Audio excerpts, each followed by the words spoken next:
la meva dissenyadora gràfica que m'ha fet el branding de la nova marca. Esperem que es connecti. De moment estic molt ben preparada amb el meu esmorzar.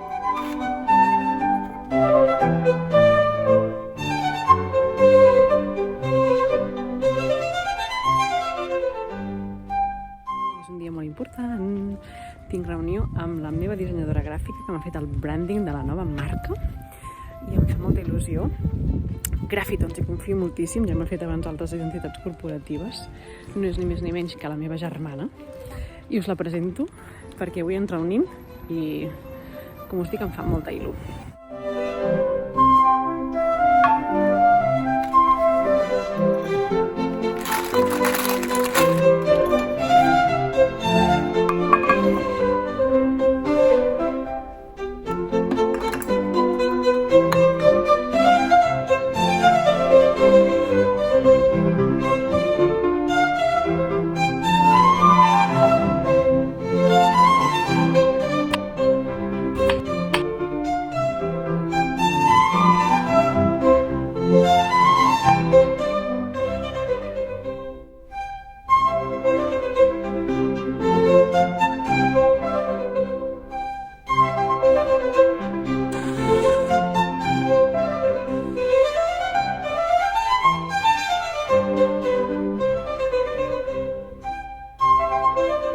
Ja sóc aquí esperant connectar-me amb la Marina per veure aquesta primera imatge del branding que m'ha fet de la nova marca que em fa tanta il·lusió.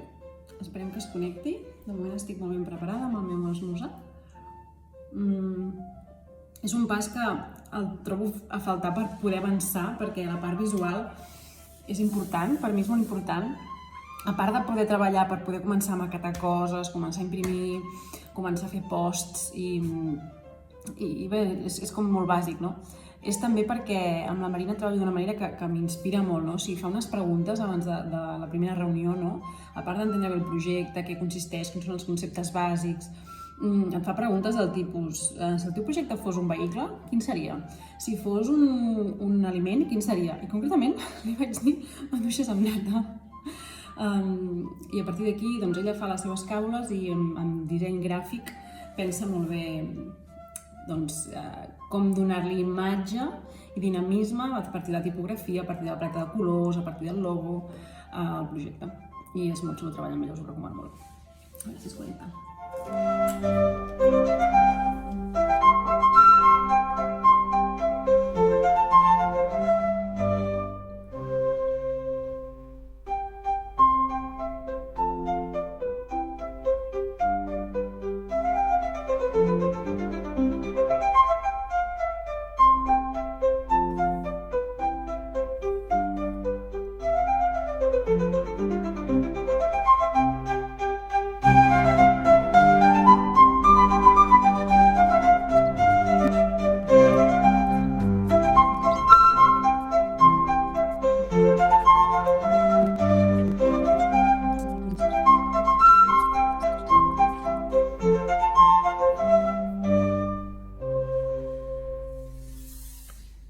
Grafitons Design Atelier by Ina Salaric. M'encanta, moltes gràcies. I ara us deixaré alguna prova que em posaré a jugar amb tots aquests elements i amb tota aquesta informació i la poso aquí i us l'ensenyo. Hi ha aquests elements que són estrelles, llunes de l'univers i planetes que es poden jugar i combinar de moltes maneres diferents.